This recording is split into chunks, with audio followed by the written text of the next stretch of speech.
जय भीम नवबुद्धाय साथियों। चक्रवर्ती YouTube channel पे आप सभी का स्वागत है।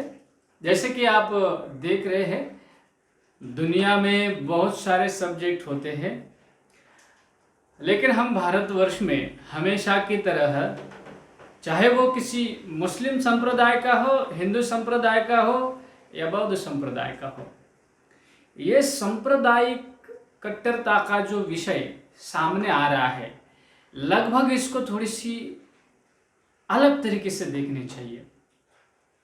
चक्रवर्ती यूट्यूब चैनल के माध्यम से हम आपको भारतवर्ष में जो हमारे ऐतिहासिक धरोहर है, इसके माध्यम से हम आपको धम्म बताते हैं, क्योंकि वही से धम्म का प्रचार और प्रसार पूरी दुनिया में हुआ है। तो हम वहीं से आपको धम्म बताने की कोशिश करते हैं, लेकिन हम कहीं पे भी आपको अंधविश्वास की बातें नहीं बताएंगे, क्योंकि खुद भगवान बुद्ध ने भी इस बात को नकारा है। क्या नकारा था भगवान बुद्ध ने? भगवान बुद्ध ने साफ तौर पे नकारा है कि पूजा पाठ करने से अगर कोई कहे कि मुझे विद्या की प्राप्ति होती है तो ये मिथ्या दृष्टि है।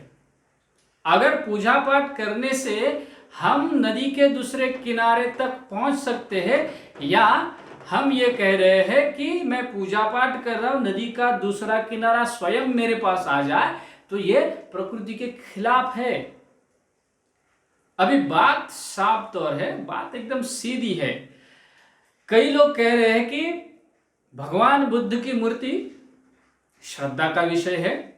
बिल्कुल श्रद्धा का विषय है। अगर इस पे थोड़ी सी भी कट्टरता होती है तो यह अंधश्रद्धा का सब्जेक्ट बन जाता है। दोस्तों, बहुत ही महत्वपूर्ण सब्जेक्ट है, आप इसको ध्यान से सुनने का प्रयास कर लीजिए। फिलहाल में दक्षिणात्य दिग्दर्शक है, डायरेक्टर है, और जो बाबा साहब के विचारों पर चलने वाले डायरेक्टर है, जिनका नाम है पा रंजित। इन्होंने अपने जो मूवीज होते हैं उसमें थोड़ा सा अलग पैटर्न दिखाया है। हालांकि ये कभी हुआ नहीं है, लेकिन कई लोगों का ये मानना है कि उनके ऊपर मार्क्स यानी कि कम्युनिस्टों की विचारधारा का प्रभाव होगा ही। हमें उससे मतलब नहीं है, होगा उसके ऊपर भी। मार्क्स का विचार या कम्युनिज्म का विचार होना ये कोई गैर नहीं है। अगर मुझे किसी की विचारधाराओं पर कुछ बातें अच्छी लगती है और मैं वो बातें खुद ले लूं, तो वो कोई बुरा नहीं है, वो अच्छा ही होती है। क्योंकि चक्रवर्ती सम्राट अशोक ने भी यही कहा है, भगवान बुद्ध ने भी लोगों को यही बताया कि अगर मेरा धम्म आपको अच्छा लगता है, अगर ये मेरा मार्ग अगर आपको अच्छा लगता है, तो ही आप उसके ऊपर चलिए।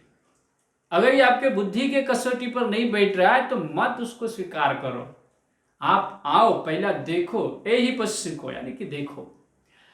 तो पा रंजित की जो आगामी जो वेब सीरीज आई है सामने दोस्तों, तो ये जो धम्मंग भाग है, इस धम्मंग भाग में आपको क्या दिखाया है, थोड़ा सा स्क्रीन में लाइए, जरा स्क्रीन में देखिए क्या दिखाया है। एक लड़की है और एक उसका पिता है, दोनों खेत में है। उसका बाप जो है वो खेत में काम कर रहा है। उसी खेत में एक बुद्ध की मूर्ति आप देख रहे होंगे, उसका नाक टूटा हुआ है, उसको जमीन के अंदर नीचे गड़ा हुआ है, वहां पे मिट्टी, पूरा मिट्टी से भरा हुआ है, और वहीं पर वो बुद्ध की मूर्ति है। और वो लड़की जो छोटी है, हालांकि बचपन है उसका, और वो लड़की बुद्ध के कंधों पर बैठी है, खड़ी हो जाती है और अपने दोनों हाथ फैलाते हुए वो आकाश की तरफ देख रहे, गगन की तरफ देख रही है। तो उसका पिता उससे टोकता है। क्या टोकता है? कि भगवान के ऊपर तुम खड़ी हो।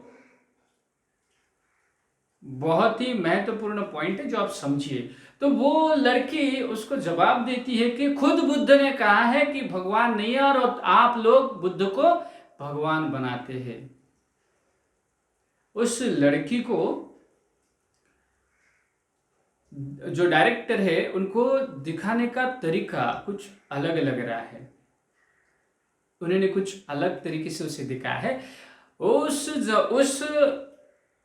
जैसे हम कहते हैं ना कि अगर हम उस बालिका अवस्था में होते, बाल्य अवस्था में होते हैं, तो जाहिर सी बात है हमारी बुद्धि उस तरीके से काम नहीं करती है। लेकिन यहाँ के जो डायरेक्टर है उनको ये दिखाना है कि वो लड़की स्कूल जाती है तो उसको ये गहन अध्ययन है, तो उसने ये पढ़ा होगा कि भगवान बुद्ध ने खुद को बुद्ध कहा, भगवान बुद्ध ने कहीं पर भी खुद को भगवान नहीं कहा है, उन्होंने खुद को कभी ईश्वर कहा नहीं है। और अगर हम उसको देवत्व बहाल करते या भगवान उसको बनाते हैं, हालांकि पाली वर्ण में भगवान बुद्ध को भगवान बोलाई है, लेकिन उसका मीनिंग अलग होता है। अगर हम उसको ईश्वर बना देते हैं तो फिलहाल बुद्ध की विचारधारा के खिलाफ होता है। हालांकि ये सब देखने के बाद ये मूवी का ट्रेलर रिलीज हुआ। ट्रेलर रिलीज होने के बाद बस उतना ही शॉट यानी कि उतना ही भाग पूरे सोशल मीडिया पे वायरल हो गया। अभी वायरल होने के बाद उसके दो अलग अलग गुट निर्माण हुए, एक समर्थक दूसरा विरोध है।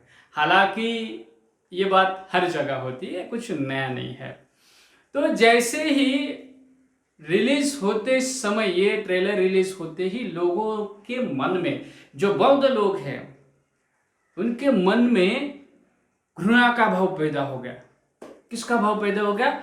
घृणा का भाव पैदा हो गया और मन में द्वेष की भावनाएं जगी।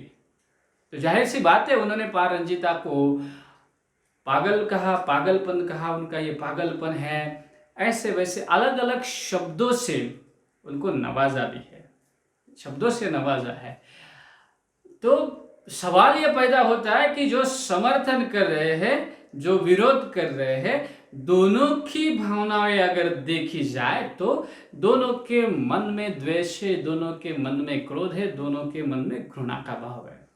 समर्थन करने वालों के मन में विरोधक लोगों के प्रति घृणा का भाव पैदा हो गया और समर्थक लोगों के प्रति विरोधक लोगों का घृणा का भाव पैदा हो गया। तो दोस्तों, हम बुद्ध को कहाँ देख रहे हैं? हम बुद्ध को कहाँ देख रहे हैं? ये सबसे बेहतरीन मुद्दा आया है। क्या बुद्ध ने खुद को मेरी पूजा करो, मेरी मूर्ति बनाओ और मुझे इस मूर्ति में ही देखो? नहीं, भगवान बुद्ध का ये विचारधारा ही नहीं है कि किसी मूर्ति में या किसी के स्टैचू में अगर किसी विचारधारा को देखते हो, बहुत ही ध्यान से देखिए, अगर किसी मूर्ति में किसी विचारधारा को देखते हो तभी उस मूर्ति को महत्व प्राप्त होता है। अगर पत्थर में से शिल्पकार क्या करता है? देखो, शिल्पकार जब भी शिल्प बनाता है तो क्या करता है? शिल्पकार एक पत्थर में से शिल्प बनाता है, तो उस पत्थर में से उसको जो भाग नहीं चाहिए वो उसे निकाल देता है। देखिए, बहुत ही महत्वपूर्ण बात है, जिससे वो भाग नहीं चाहिए शिल्पकार वही भाग निकाल देता है और पत्थर को एक अच्छे शिल्प में परिवर्तित करता है। बात बहुत ही साधारण है, आपको अगर समझ में आ रही है तो दोस्तों समझने की कोशिश करो। यही बात आज इस वर्तमान स्थिति में समर्थन और विरोध करने के दोनों के मन में आई है। कोई लोग, समर्थन करने वाले लोग ये कहते हैं कि बुद्ध ने कभी, भगवान ने खुद को ईश्वर नहीं कहा है और बुद्ध की विचारधारा किसी शिल्पों में बंधित नहीं है। दोस्तों, यहाँ पर यह भी गलत है। समर्थक ये कहते हैं कि अगर इस जगह पर इस लड़की को कंधों पर दिखाकर इन्होंने बुद्ध के मूर्ति को या बुद्ध को आदर नहीं किया है या उसके प्रति आदर भाव नहीं दिया है, उसका अपमानित किया है, दोनों अपनी जगह पर गलत होते हैं। मेरा मानना है कि मेरे विचार से अगर मैं बुद्ध को फॉलो कर रहा हूं या बुद्ध के विचार को फॉलो कर रहा हूं, बाबा साहब को फॉलो कर रहा हूं, तो मुझे ये दोनों विचार कैसे लग रहे हैं? गलत लग रहे हैं। अभी गलत क्यों लग रहे हैं ये देखिए। मैंने पहले ही बताया कि जब भी किसी का शिल्प निर्माण होता है तो उस शिल्प निर्माण करने वाले शिल्पकारों की भावना होती है। वो शिल्प निर्माण करते समय उस शिल्प में अपने विचार रखता है। जैसे कि अभी कई लोगों ने इस घटना को इस तरीके से प्रस्तुत किया है कि वो बुद्ध की मूर्ति का यहाँ अपमानित किया है तो आने वाले समय में हर लोगों को वो लाइसेंस है। क्या कहा? हर लोगों को वो लाइसेंस है कि वो भी बुद्ध को इस तरीके से दिखा सकते हैं। लेकिन वो लोग भी ये नहीं जानते हैं कि भगवान बुद्ध को हर कोई इसी एंगल से नहीं देखता। आपको पता होगा कि किसी एक सीरियल में महेश कोठारी जी ने एक लड़की के जो साड़ी रहती है उसके ऊपर भगवान बुद्ध का चित्र निर्माण किया था, चित्र अंकित किया था। तो लोगों ने विरोध किया है। यहां पर पा रंजिता ने बुद्ध के कंधों पर लड़की को खड़ा किया है। तो भावनाओं को ठेस पहुंच सकती है, भावनाएं आहत हो सकती है। क्यों नहीं हो सकती? किसकी हो सकती है? अभी ये देखिए, जो भगवान बुद्ध को बुद्ध की विचारों से देखता है उसकी नहीं होगी। जो भगवान बुद्ध को मूर्ति में ही देखता है उसी की ही हो सकती है, क्योंकि उसने देखा कहाँ है? मूर्ति में देखा है। वो उसकी पूजा करता है, उसका आदर भाव उसमें है। हालांकि ये जब अपना अनादर होता है तो अनादर की भावनाएं जग जाती है, लेकिन हम जब भी दूसरों की भावनाओं का अनादर करते हैं तभी हमें कभी उसकी बात सामने आती नहीं है।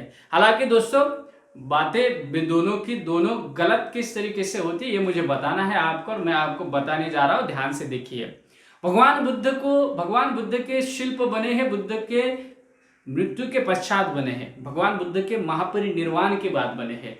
बुद्ध के समय किसी भी तरीके का शिल्प पैदा नहीं किया गया था। अगर कोई ये कह रहा है कि बिंबिसार ने बुद्ध का मूर्ति निर्माण किया था तो इसका कोई प्रमाण नहीं है। अगर वो ग्रंथीय प्रमाण है तो मैं साफ तरीके से उसके नकार सकता हूं, क्योंकि अगर बिंबिसार ने बुद्ध की मूर्ति का निर्माण किया होगा तो उसके अवशेष जरूर प्राप्त होंगे, क्योंकि वो लकड़ी के हो या मिट्टी के हो या पत्थर के हो, अवशेष जरूर प्राप्त होंगे।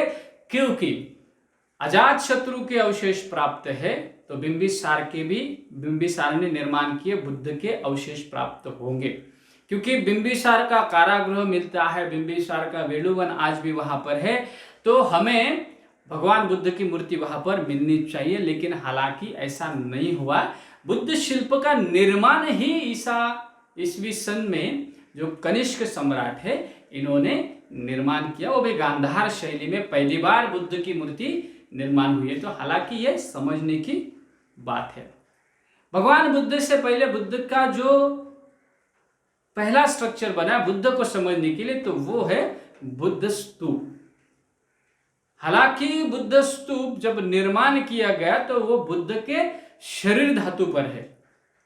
ध्यान से बात सुनिए, बहुत ही महत्वपूर्ण है। ये आपको कोई समझेगा नहीं, ये आपको कोई भी समझाएगा नहीं, क्योंकि इसमें जो बात मैं आपको बताने जा रहा हूं वो समर्थक और विरोधक दोनों समझे। भगवान बुद्ध के शरीर धातु पर बने हुए स्तूप, ये हमें क्या कहते हैं, इसका हमें रिस्पेक्ट करना चाहिए, क्योंकि वहां पर भगवान बुद्ध की अस्थियां है, रिस्पेक्ट करना चाहिए। अभी हम ध्यान से देखेंगे तो हमें पता चलेगा कि सम्राट अशोक ने यही बुद्ध स्तूप के अंदर से बुद्ध धातु निकाले और पूरे जम्बूद्वीप में 84,000 बुद्ध स्तूपों का निर्माण किया है। हालांकि कई लोगों का मैंने लाइव भी देखा है और कई लोगों के मैंने वीडियो भी देखी है। लोग ये कहते हैं कि सम्राट अशोक ने 84,000 शिलान्यासों का निर्माण किया। बहुत ही अधूरी जानकारी जब होती है ना तो वो सबसे डेंजरस होते हैं। तो आपको ये देखना चाहिए कि क्या निर्माण किया था। सम्राट अशोक ने बुद्ध स्तूपों का निर्माण किया था, ना कि लेनी योग का। लेनी योग की सम्राट अशोक ने शुरुआत 12 बार टेकड़ी पर की थी, यानी कि 12 बार पहाड़ पर की है, और उसका पूरी तरीके से बनाने का श्रेय जाता है दशरथ को, जो सम्राट अशोक के पोते हैं। अभी यह बात आपको समझ में आई होगी, तो अगली बात देखिए। तो सम्राट अशोक ने जो 84,000 बुद्ध स्तूप निर्माण किए थे, उसमें बुद्ध के शरीर धातु थे, बुद्ध के चिवर होंगे, भिक्षा पात्र होंगे, जहां पर बुद्ध रहे हैं वहां पर उन्होंने कुछ अपनी चीजें छोड़ी है, तो उसी के ऊपर सम्राट अशोक ने स्तूप का निर्माण किया है। उसके बाद सातवाहनों ने, शुंग और सातवाहनों ने भारतवर्ष में बहुत ही पैमाने पर बुद्ध प्रतीकों का निर्माण किया है। बुद्ध प्रतीकों का पहले निर्माण करता कौन है? तो बुद्ध प्रतीकों का निर्माण करता है शुंग और सातवाहन। इन्होंने भगवान बुद्ध को बुद्ध प्रतीकों में अंकित किया है। यह सबसे महत्वपूर्ण बात। अभी उसके साथ धीरे धीरे हम आएंगे तो भगवान बुद्ध की मूर्ति का निर्माता कनिष्क है। उसके बाद भगवान बुद्ध की मूर्तियां लेनियों में कब निर्माण हुई? तो 3री शताब्दी के उत्तरार्ध, यानी कि आखिरी समय में, यानी कि 4वीं शताब्दी का हम शुरुआत कह सकते हैं और 3री शताब्दी का एंड कह सकते हैं। यहां से लेनियों में भगवान बुद्ध की मूर्तियां अंकित होने लगी।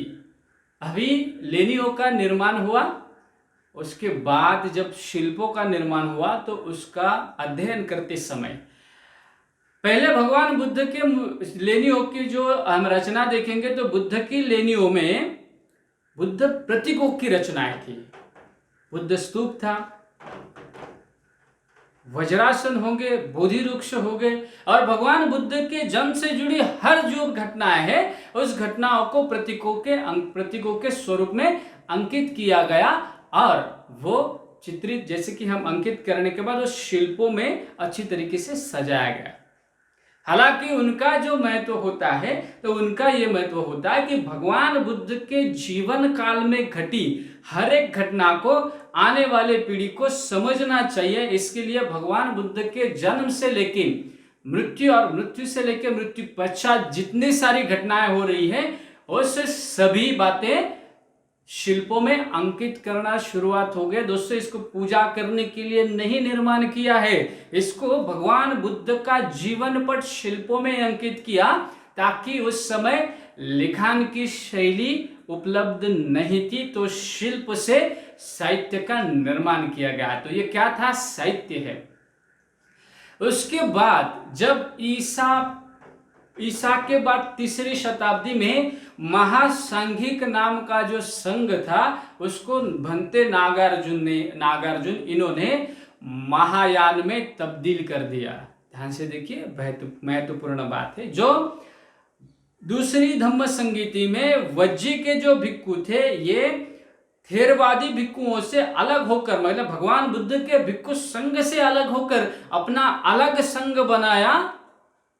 वो वज्जी के भिक्खुओं को बाद में 3री शताब्दी में नागार्जुन भंते जी ने महायान में तब्दील कर दिया। बहुत ही महत्वपूर्ण बात है, क्योंकि यही महायान है जो पूजा पाठ लोगों के सामने लेकर आया। हालांकि पहली धम्म संगीति हो, 2री धम्म संगीति और 3री धम्म संगीति का हम ध्यान से अध्ययन करेंगे तो हमें पता चलेगा कि उसी समय में, गौर से सुनिए, उसी समय में भगवान बुद्ध की शिक्षा, यानी कि भगवान बुद्ध का मार्ग ही भगवान बुद्ध का धम्म है। गौर से मैं बता रहा हूं, वो ध्यान से देखिए। भगवान बुद्ध का मार्ग ही भगवान बुद्ध का धम्म है, और यही धम्म का शास्ता है। यानी कि धम्म का प्रमुख कौन है? तो भगवान बुद्ध का मार्ग ही धम्म का प्रमुख है। कोई व्यक्ति किसी धम्म का प्रमुख नहीं है। भगवान बुद्ध ने उनके पश्चात इस धम्म का, इस विराट भिक्खु संघ का शास्ता कौन होगा? तो आनंद को भगवान बुद्ध कहते हैं, ये धम्म का मार्ग है, ये जो बुद्ध मेरा जो मार्ग है, यही तुम लोगों का शास्ता होगा, और आने वाले समय में यही आपको सही राह दिखाएगा। पहली धम्म संगीति में बुद्ध के मार्ग में जो विनय दिए थे ना, उस विनय का संगायन किया। बाद में भगवान बुद्ध के जो शिक्षाएं थी, उसे धम्म भगवान बुद्ध ने जहां जहां पर उन्होंने अध्ययन किया है, तो वहां पर भगवान बुद्ध का अध्ययनों का सुत्त पिटक तैयार हो गया। उसमें 5 निकाय है, जो 2 निकाय बाद में ऐड हुए हैं, उसमें से 3 निकाय सबसे महत्वपूर्ण होते हैं। एक है दीघ निकाय, दूसरा है मध्यम निकाय, तीसरा है संयुक्त निकाय। ये तीनों के बाद में ऐड हुआ अंगुत्तर निकाय और खुद्दक निकाय, जिसमें अलग अलग भावना, जिसमें अलग अलग भिक्षुओं के मत भिक्षुओं के जो विचार थे, भगवान बुद्ध के जो मुख्य शिक्षा थी, यानी कि भगवान बुद्ध के मुख्य प्रवचन थे, उसमें से कुछ लाइन निकालकर उन्होंने वो ग्रंथ लिखे, जैसे कि धम्मपद होगा। तो धम्मपदों में भी भगवान बुद्ध ने जो शिक्षा दी है, उसमें से कुछ शब्द निकालकर धम्मपद में निकाले और धम्मपद जैसा ग्रंथ निर्माण किया गया। ये बात आप ध्यान से मैं समझाने की इसलिए कोशिश कर रहा हूं, थोड़ा सा वीडियो लंबा होगा लेकिन आप समझिए। तो भगवान बुद्ध की विचारधारा ही उसी समय भगवान बुद्ध का मार्ग ही भगवान बुद्ध का धम्म का शास्त्र था और लोग उस मार्ग पर चलते थे। उसी समय किसी भी तरीके से बुद्ध के प्रतीकों का उतना बड़ा पूजन नहीं हुआ करता था। हम बाद में जब हम शिल्पों में जाएंगे तो भगवान बुद्ध को बोधि वृक्ष में देखा जाता था, तो बोधि वृक्ष की पूजा की जाती थी। भगवान बुद्ध को वज्रासन में बैठे तो उस वज्रासन की पूजा होती थी। भगवान बुद्ध के चैत्य यानी कि स्तूपों में भगवान बुद्ध की पूजा होती थी। वो पूजा भी किस तरीके से होती थी, वो पूजा करने का जो तरीका था वो भी उस समय अलग था। वो लोगों के अंदर भगवान बुद्ध के मार्ग का अनुसरण था, इसलिए वो भगवान बुद्ध की पूजा करते थे। आज हमारे अंदर वो अनुसरण है ही नहीं और हम भगवान बुद्ध को देवत्व बहाल कर रहे हैं। यही बात वहां पर समझाने की कोशिश की गई है। अभी वो मूर्ति और उसके ऊपर बैठी वो लड़की, अगर उसने उस बुद्ध के ऊपर एक बड़े व्यक्ति को खड़ा करता तो जाहिर सी बात है वो बिल्कुल गलत होगा।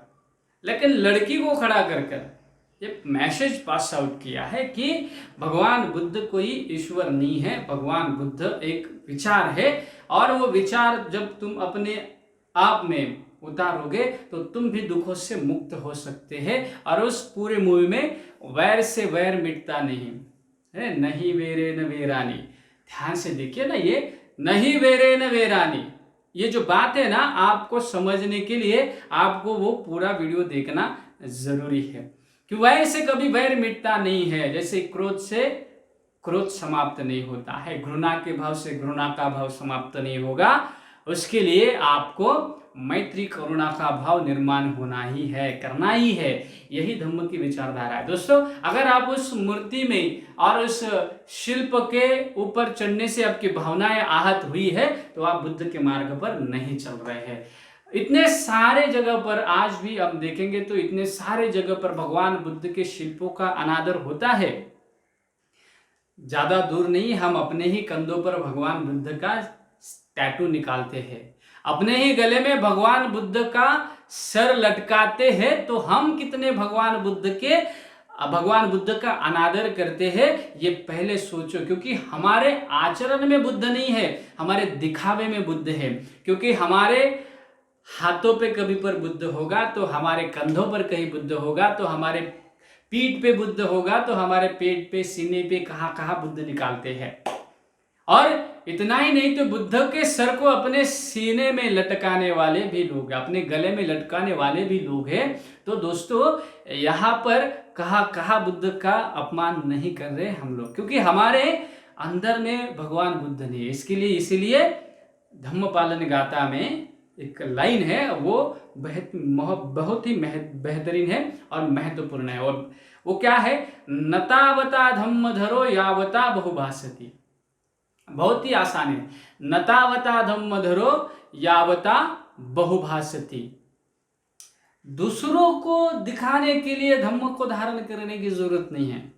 देखिए, दूसरों को दिखाने के लिए धम्म को धारण करने की बिल्कुल आवश्यकता नहीं है।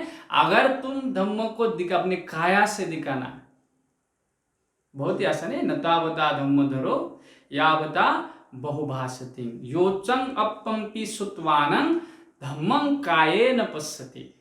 धम्म कैसा होना चाहिए?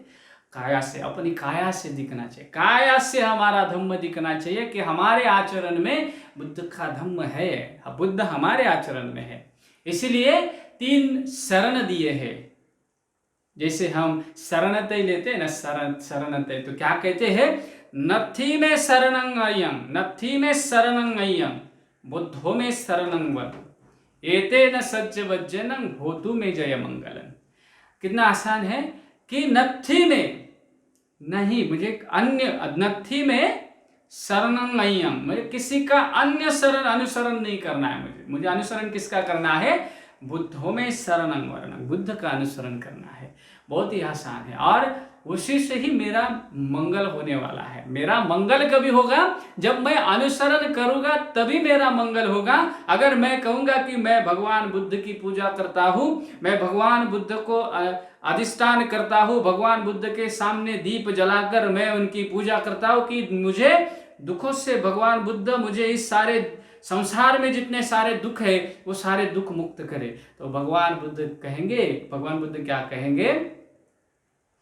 बहुत ही आसान, भगवान बुद्ध आपको क्या कहेंगे कि तथागत आपको सिर्फ मार्ग बताएंगे। तो क्या कहेंगे? तुम्हें ही किच्चंग आतपं अखातारो तथागता, ये तुम्हें ही चलना है, इस मार्ग पर तुम्हें ही चलना है, मैं सिर्फ तुम्हें मार्ग बता सकता हूँ, ये भगवान बुद्ध कहेंगे। और हम अगर कहेंगे कि नहीं भाई उस बुद्ध मूर्ति की हमें पूजा करनी चाहिए और उसी से हम दुखों से मुक्त होंगे, तो ये बिल्कुल गलत है। और ये भी बात गलत होगी कि उस शिल्प को अगर हम अनादर करते हैं, लेकिन अनादर का भाव कभी पैदा होता है ये हमारे मन में आना चाहिए। अगर एक छोटा सा लड़का हो या एक छोटी सी लड़की हो या बच्चे जो है, उस बच्चों से हमारी भावनाओं को अगर ठेस पहुंची है तो गलत है। कई लोगों ने यह कहा कि पैर अगर लगते हैं तो पैर से हम क्या करते हैं, लोगों को अगर पैर लगा तो उसको छूते हैं कि गलत हुआ है, कि पैर को हमने शूद्र माना है। पैर को कैसे माना है? हमने शूद्र माना है क्योंकि व्यवस्था ने हमारे सीने सर पे, यानी कि हमारे दिमाग में यही बताया कि तुम्हारा सर क्या है? शूद्र है। इसीलिए अगर पैर हमारा किसी को लगा, हमारा जो पैर किसी को लगा तो क्या होता है? बुरा बर्ताव लगता है। लेकिन हालांकि हमारे पैर ही महत्वपूर्ण होते। अगर पैर नहीं है तो भाई कहाँ पर भी आप जा नहीं सकते। तो पैरों का भी एक अपना स्वभाव है और उसी को कंट्रोल करने वाला हमारा दिमाग है, यह हमें पता चलना चाहिए। और यही बात लोगों को समझनी चाहिए दोस्तों, क्योंकि भगवान बुद्ध ने कहीं पर भी आपको ये सारी बातें नहीं बताई है। उसके मार्ग पर चलो। भगवान बुद्ध के शिल्पों का आदर जरूर होना चाहिए, लेकिन वो शिल्प भी आपको कहाँ रखना है कहाँ नहीं रखना है ये भी आप समझिए।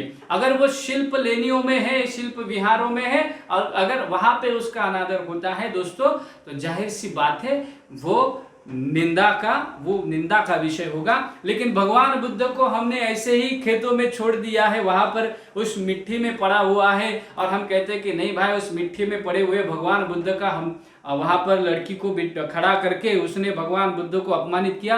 अरे भाई तुमने ही उसको अपमानित करके रखा है क्योंकि वो मिट्टी में कीचड़ में पड़ा हुआ है, तो तुमने ही उसको अपमानित किया है। ये जस्ट उसने दिखाने की कोशिश की है कि भगवान बुद्ध के शिल्प का आदर करना चाहिए। उस सीन में आपको यही दिखाई देगा। बात आपको समझ में आ रही है तो दोस्तों ध्यान से समझिए, ये सब्जेक्ट है ना बहुत ही महत्वपूर्ण है। लेनियो में जो शिल्प बनी है ना, एक साहित्य है। अगर वो साहित्य पढ़ना आता है ना तो आपको भगवान बुद्ध के पूरा जीवन आपको समझ में आएगा।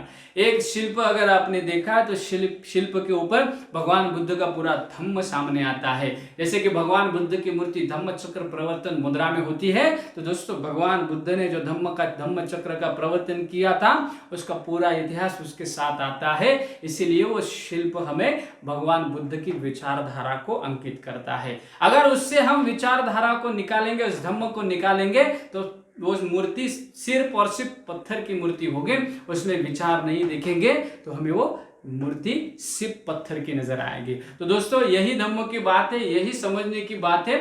मिथ्या दृष्टि कौन सी ये समझिए। अगर आप पूजा अनुष्ठान या उस मूर्ति के सामने दीप जलाओ या उस मूर्ति के सामने धूप जलाओ, उस मूर्ति को यानी कि फूलों से सजाओ या कुछ भी करो, कुछ होने वाला नहीं है। अगर तुम खुद धम्म के राह पर नहीं चलोगी तो ये सारी बातें व्यर्थ है, और यही सब्जेक्ट आपको समझ में आना चाहिए। दोस्तों, मैं पा रंजीत का कोई फैन नहीं हूं, ना ही मुझे चित्रपट से किसी लगाव है, और ये कहते हैं कि चित्रपट से कोई सुधरता नहीं है। जैसे पहले कहा जाता था कि कीर्तन होते तो उससे कोई सुधरने वाला नहीं होता है और तमाशा से कोई बिगड़ने वाला नहीं होता है। तो यही होता है दोस्तों, आपको वास्तव और चित्रपट इसका जो अंतर है ना वो समझिए और उस मार्ग पर चलिए। आज का जो ये मेरा वीडियो मैं आपको बताने की कोशिश की है ना, वो समझिए। अगर आप उस मार्ग पर नहीं चलोगे ना तो आपका कोई मतलब नहीं है, आपके जीवन व्यर्थ है। यही तो यहाँ तो लोगों ने भगवान बुद्ध के कई अवतार प्रकट किए हैं। भगवान बुद्ध के पहले 28 बुद्ध दिखाया है, भगवान बुद्ध से बोधिसत्व बताया है, और इतनी सारी किचकड़ प्रक्रिया करके रखी है कि बुद्ध की विचारधारा अलग रही है, बुद्ध का मार्ग अलग रहा है, हम भटके हुए राह पर है। तो बाबा साहब ने हमें 1956 को यानी कि 1956 को भगवान बुद्ध का धम्म दिया, और भगवान बुद्ध और उनका धम्म ये ग्रंथ देकर ये बताया कि मैं तुम्हें सही मायने में बुद्ध दे रहा हूं, सही मायने में भगवान बुद्ध और उनका धम्म दे रहा हूं। बस इसी को समझो और इसी के साथ चलो तो तुम्हें 2500 साल बुद्ध ने क्या बताया था ना वो समझ में आएगा।